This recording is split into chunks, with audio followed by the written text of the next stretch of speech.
제1장 21세기는 해양의 시대. 1. 바다는 미래 인류의 보고. 1. 바다는 인류 식량난의 해결처.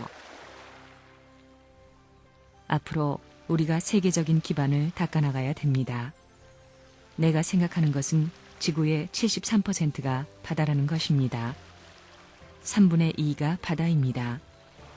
앞으로 먹을 것이 땅 위에서 전부 다 없어지는 날에는 어떻게 되느냐. 바다에서 뭘 잡아먹든가 하는 노름을 해야 됩니다. 바다를 중심 삼고 살 길을 해결할 수 있는 방안을 모색하지 않으면 안 되는 것입니다. 그렇기 때문에 이제부터는 해역을 크게 가진 큰 나라일수록 수산사업이 유리하고 작은 나라일수록 불리하다는 결론이 나옵니다. 장차 세계 대양의 자원들을 산업적으로 개발할 필요가 있습니다. 나는 어업의 모든 면을 포괄하는 커다란 어선의 제작에서부터 어획, 어장 건설에 이르는 다양한 사업체를 만들었습니다.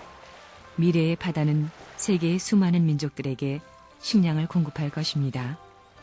따라서 바다의 개척이야말로 세계 인류의 기아를 종식시키는 바람직한 방법이 될 것입니다. 앞으로의 자원은 모두 해저에 묻혀 있습니다. 지상의 자원은 이미 파먹을 대로 파먹어서 오래 안 갑니다. 몇 년 안 갑니다.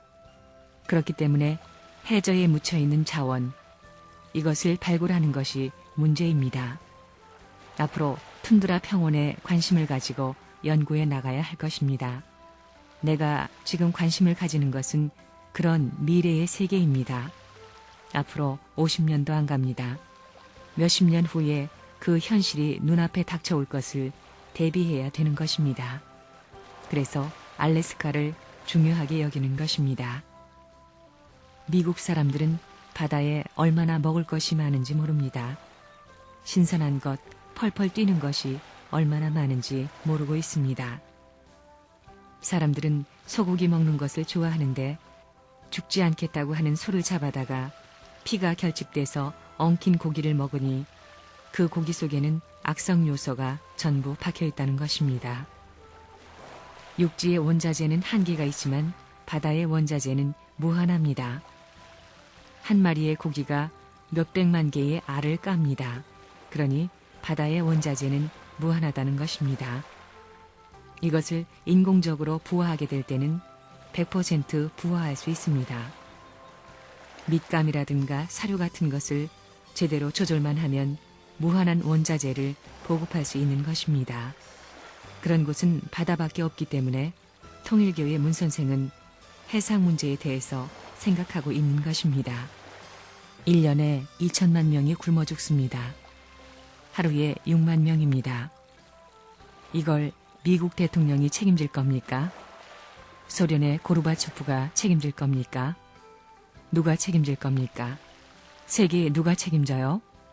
참부모와 참부모의 형제들이 책임져야 하는 것입니다. 그렇기 때문에 바다에 대한 것은 20년을 계획해가지고 준비를 다 해놓은 것입니다. 바다에는 원자재가 무한합니다. 고기 한 마리가 몇백만 개씩 알을 낳습니다. 이 알들이 고기들 세계에서 잡혀먹기 때문에 그렇지 이걸 인공적으로 보호하게 되면 원자재는 언제나 무제한입니다. 지금은 또 바닷물을 파이프로 산꼭대기까지 연결시켜 도시에서도 고층으로 탱크를 만들어가지고 얼마든지 양식할 수 있는 시대입니다. 인류가 식량을 해결할 수 있는 길은 이것밖에 없다고 보기 때문에 선생님은 20억 불을 투입해서 20년 동안 이런 노름을 하고 있는 겁니다. 지금 수산 사업을 하는 것도 그것 때문입니다. 바다는 자원이 무한합니다. 새끼 물고기가 바다에 있으면 전부 큰 물고기에게 잡아먹히는데 양식을 하면 90%는 키울 수 있습니다. 그거 무한한 자원이 됩니다. 앞으로 식량 문제를 해결하는 방법은 양식밖에 없습니다. 연어는 바다에서 사는데 담수에 올라와서 새끼치잖아요. 양식장을 만들어가지고 담수어를 해수에서 기르고 해수어를 담수에서 기르는 것이 필요합니다. 왜 그러냐? 벌레 같은 것을 일일이 잡을 수 없으니 벌레를 죽이려면 바닷물에서 살던 것을 담수에 옮겨서 한 달만 두면 다 죽어버립니다. 그거 간단한 것입니다. 2주일만 교체해버리면 얼마든지 할 수 있습니다. 그게 조정이 가능합니다. 담수어와 해수어를 바꿔치는 식으로 하는 것입니다. 그러니까 땅을 중심 삼고 목장에서 얻는 수익과는 비교가 안 됩니다. 그렇기 때문에 앞으로 우리의 판도는 무진장이라는 것입니다. 사료 같은 것은 얼마든지 만들 수 있습니다. 고기를 사료로 해서 무진장 길러낼 수 있는 것입니다. 앞으로는 양식을 해안에서만 하는 것이 아니라 바다에서 해수 파이프로 끌어오는 것입니다. 알래스카에서 본토까지 기름을 끌어오지요. 몇 천리라도 파이프로 끌어와서 해수못을 만들어가지고 얼마든지 고기를 양식할 수 있는 것입니다. 새끼는 무진장입니다. 고기를 많이 기르면 식량이 불어나는 것입니다. 한 동네에 큰 못 하나만 만들면 동네가 다 먹고 살 수 있습니다. 앞으로 양식을 위해서는 몇백 마일 거리라도 태평양물을 옮겨갈 수 있을 겁니다. 그럴 때가 왔습니다. 그렇게 다 산 고기를 옮겨가는 것입니다. 사람은 별로 필요 없습니다. 고기 빌딩을 만들어가지고 전자동 시스템에 의해 버튼만 누르면 자동적으로 먹이도 주고 크게 되면 선별해가지고 트럭에 싣고 날라다 먹으면 되는 시대가 옵니다. 양식을 하면 수십만 평의 목장에서 소를 길러서 파는 것보다 혹은 우유 짜서 파는 것보다도 몇십 배의 이익이 남습니다. 지금은 때가 좋은 때이기 때문에 바닷물을 어디든지 끌어갈 수 있습니다. 몇 백리, 몇 천리라도 끌어갈 수 있는 그런 때가 왔습니다. PVC 파이프만 깔아놓으면 물은 어디든지 끌어댈 수 있습니다. 돈도 많이 안 들어갑니다. 태평양의 물을 끌어다가 저 대륙 산골짜기에 양식 빌딩을 지어가지고 무슨 고기든 양식을 다 할 수 있습니다. 수십 층 빌딩을 지어놓고 양식을 하더라도 사람은 안 올라가도 할 수 있습니다. 앉아서 다 보게 돼 있습니다. 버튼만 누르면 전자동적으로 먹이도 줄 수 있고 다 큰 것을 자동적으로 선별이 되어 내려올 수 있게 만들고 다 할 수 있게 됐습니다. 튜나, 스트립트 베스, 살몬, 크로커, 플라운더 등 비싼 고기들의 품목을 계절별로 알아두면 바다의 고기들이 서해안에서 남해안으로, 남에서 북으로 내려갔다 올라왔다 하는 그 계절에 맞춰 1년 12달 고기를 잡아가지고 생계를 이을 수 있기 때문에 경제적 문제도 해결됩니다.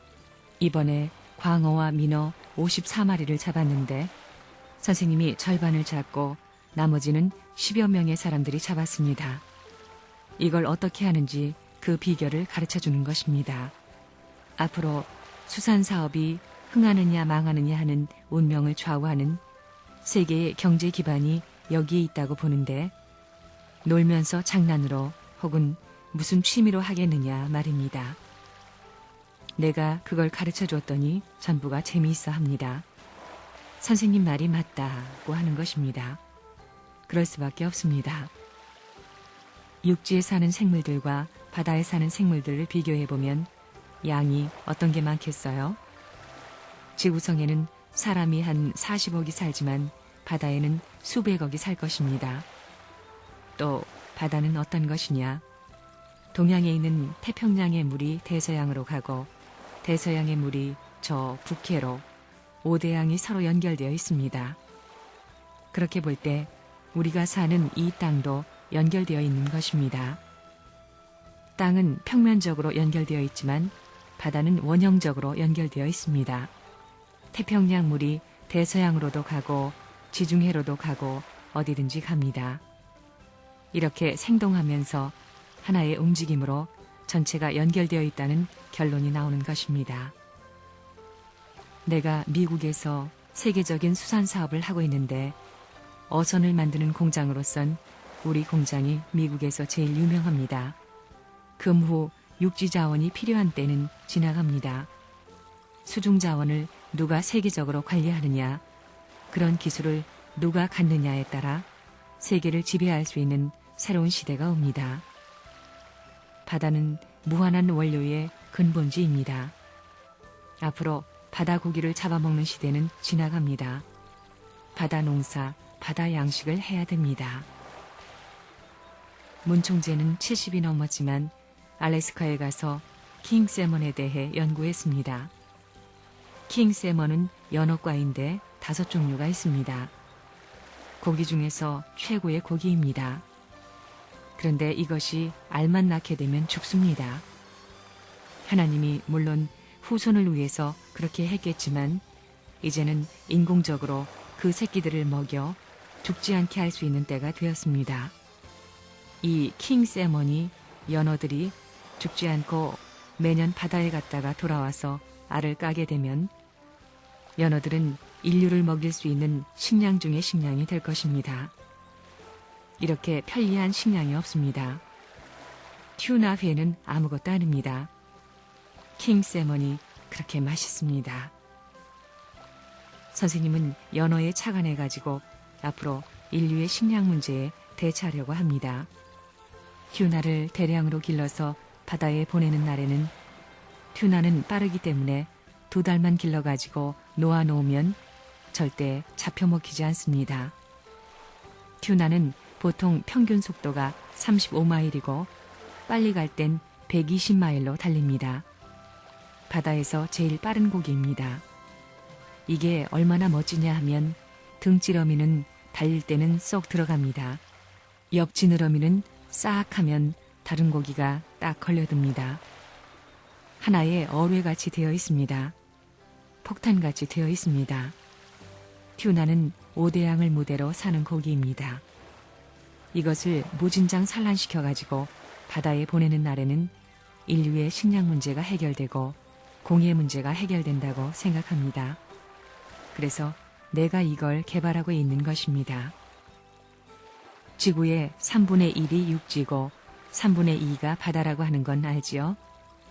바다에 사는 모든 것을 사람이 먹을 수 있습니다. 풀도 바다의 풀은 대개 다 먹습니다. 그렇지만 육지의 풀과 나무는 다 먹을 수 없습니다. 바다에는 육지에 있는 것은 다 있습니다. 물소도 있고 물말도 있고 물사자도 있고 물호랑이도 있고 물뱀도 있고 다 있습니다. 또 고기 종류는 얼마나 많습니까? 백인들은 육지의 고기나 먹지 바다의 고기는 냄새난다고 먹을 줄 모릅니다. 미국 사람들은 요즘에 와가지고 아이고 피쉬가 좋다. 모든 단백질을 생선이 가졌기 때문에 고기보다 좋대 한다는 것입니다. 자연식품이 좋다고 해가지고 오래 살겠다고 이러고 있습니다. 그러나 바다가 얼마나 부자예요?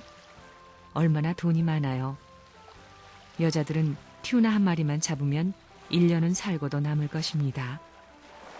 고기를 양식하면 한 집의 살림살이는 간단합니다. 200평이면 한 집이 먹고 삽니다.